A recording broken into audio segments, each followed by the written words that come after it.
Hi, this is Munson with Munson Music, and we're going to talk about how you could play through a song called This Moment by Katy. And we're going to end up capoing this on first fret to match the recording. But it starts out with these cool little bass notes where you can play on the third fret on the low E string. And you may want to kind of work that with kind of down ups, and you could even kind of take the flat of your right hand and kind of get some muting in on that. So I'm kind of laying the flat of my right hand down on top of the saddle. So we kind of end up on the third fret on the low E, and then we go to the third fret on the A string, and kind of do a lot of those, and then go open E. And then we go back to that third fret on the A string. And that's kind of our verse, but it's also kind of our chorus through the song. And the chords that would kind of back up that lick would start on a G major chord. And when we play G major, first finger goes to the A on the second fret, second finger on the low E string on the third fret, and third finger on the high E string on the third fret. And if you strum all those together, that sounds a G major chord, and it sounds really, really happy. Now another way to play your G is to kind of take the third finger and put them on the B string third fret, pinky on the high E string on the third fret. So if you want to kind of think about that voicing for the G major, that might make some of the other changes a little bit easier. And then from the G, we would go into a C major chord. And there's a couple ways you may want to play the C. Normally you do first finger on the B string first fret, second finger on the D string second fret, and third finger on the A string on the third fret. And if you strum the A string to the high E string, that sounds a C major chord, and it sounds really happy. Now another possibility for the C though is something called C major 9, where you do your first finger on the D string second fret, second finger on the A string third fret, third finger on the B string third fret, and the pinky on the high E string third fret. And if you strum all of the A string to the high E string, that'll get you your clearest sound out. That's called C major 9. And then from the C, we'll be going to an E minor chord when we play E minor. First finger goes to the A on the second fret, second finger on the D string on the second fret. And if you strum all those together, that sounds an E minor chord, and it sounds really sad. And you might also want to take the third finger and put them on the B string third fret, pinky on the high E string third fret, and that sounds like E minor 7, so you want to kind of think about that for your E minor. And then from the E minor, we're going to be going back to our C chord. And one way to kind of work that would be kind of be doing 8 downs on each chord, and that could be a very, very cool thing to kind of try and match that guitar part. C, C, E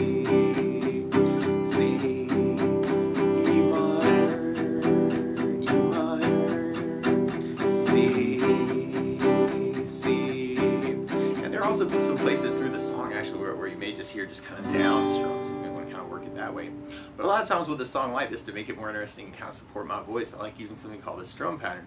And one of my favorite strum patterns for a 4/4 like this is down, down, up, up, down, up. So we took the G and just tried that a lot. You'd have down, down, up, down, up, down, down, up, down, up, down, down, up, down, up. So we tried that through our chorus progression and our verse progression and our intro progression. We'd have G, down, up, down, up, G, down, up, down, up, C, down, up, down, up, C, down, up, down, up, E minor, down, up, E minor, down, up, C, down, up, C, down, up. And we basically be repeating that through the song until we get to kind of our bridge part. And on our bridge, there's kind of this other cool lick that comes in where you can play third fret on the A string, and then we go to second fret on the D string, and then open D, and then we go to second fret on the A string. So you can kind of follow that idea of kind of that C, E, D, B. Or if you were going to back that up with chords, you'd start on the C, and then the E minor, and then we'd go to a D major chord. We play D major. First finger goes to the G on the second fret, second finger on the high E on the second fret, third finger on the B string on the third fret. And if you strum the D string to the high E string, that sounds a D major chord, and that sounds really, really happy. And then from the D, then we end up going to our G major chord, kind of support that A string on the second fret. And then we go to C major, and then an E minor, but then we go to a kind of a D major, all like with our whole strum pattern. So the weird part is actually a lot of those chords half, so you may just want to do a down, down, up on those chords, where you got the C, down, up, E minor, down, up, D, down, up, G, down, up, C, down, up, E minor, down, up, D, down, up, or another way to kind of half it would be doing kind of a down, down on the first chord, up, down, up on the second chord. And then you'd have C on the down, down, E minor, up, down, D on the down, down, G on the up, down, C on the down, down, E minor, up, down, D with the down, down, up, down. So I kind of play around with that. Now the weird part is to play along with Katy Perry, instead of starting on a G chord, she's starting on an A flat major chord. So to play along with the recording, what you want to do is take a capo, and if you put the capo on first fret, then now your G major is really an A flat major, your C major is really a D flat major, your E minor is really an F minor chord, and your D major is really an E flat major chord. But to take it from the very beginning, you may want to just follow that bass line with kind of downs or down ups. It could be a cool way to kind of kick off the tune. People would be like, oh my gosh, it's this moment, I love this song. So you may want to kind of play around with that. Or you could do the downs on the chords, kind of working those 8 downs and kind of match that like that G, G, C, C, E minor, C. But you also kind of hear some other places where you may just want to kind of break that down into just downstrokes actually for the chords too. So you want to kind of play around with that and find a way that works for you. E minor, C, C, and then we'll be repeating that through our chorus part.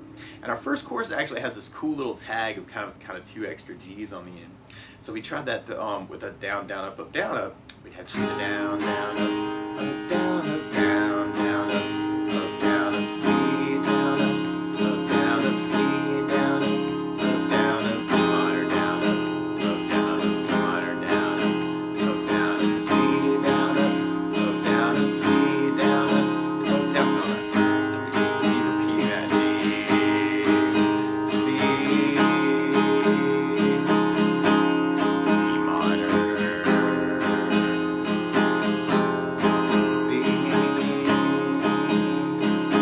And on that first chorus, you have kind of those extra 2 G's, G, before you go back into kind of your verse part. Now, one other thing I think about adding to the song though is bass notes. A lot of times on that first down of the down, down, up, you can throw in a bass for the chord. So on the G, you'd have the low E for the bass. On the C, you'd have the A for the bass. On the E minor, you'd have the low E for the bass. And on the D, you'd have the D for the bass. And randomly on that bridge part, you may want to use the A string for your bass on your G chord, and that's called G/B, or G with a B in the bass. You use the A string for your bass, down, up, down, up. But if we tried that through our next verse, we'd have G with low E bass, G with low E bass, C with an A bass, C with an A bass, E minor with low E bass, E minor with low E bass, C with an A bass, C with an A bass. What you may want to do is kind of take all those ideas actually and kind of mix them up. So doing the down sometimes and the bass down, up, down, sometimes and just the down, down, up, down, sometimes. And kind of see if you can kind of vary it through the song of how you're feeling. It's always kind of a cool thing to do. And then we basically be repeating that until we get to our bridge part. And we could add basses to our bridge too. So we tried that with kind of basses on the chords and doing down, down at the half. We'd have C with an A bass, down, E minor with low E bass, down, D with the D bass, down, G with low E bass, down, C with an A bass, down, E minor with low E bass, down, D with the D bass, C with an A bass, E minor, D, G, C, E minor, D. Or you may want to kind of just follow that lick of kind of that 3, 2, open D, second on the A, and I'm kind of adding in some music or muting to kind of make that interesting through that part. So you may want to kind of use that lick too. Or you could do the bass on the first chord, or bass down on the first chord, up, down, up on the second chord. So you'd have C with an A bass, down, up, down, D with the D bass, down, G, up, down, C with an A bass, down, up, down, D with the D bass. But you may want to kind of take all those ideas and kind of mix them up too. So you might want to kind of play it more how you're feeling it. Or if you got other licks around the chords, add them in. And then from there, we're going to be going to our outro chorus. And then we're back to our G. So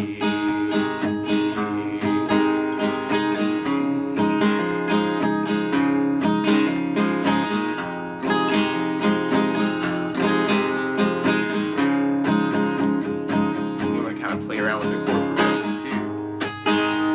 If you know the licks around the chords, that can be kind of a cool thing to kind of add into.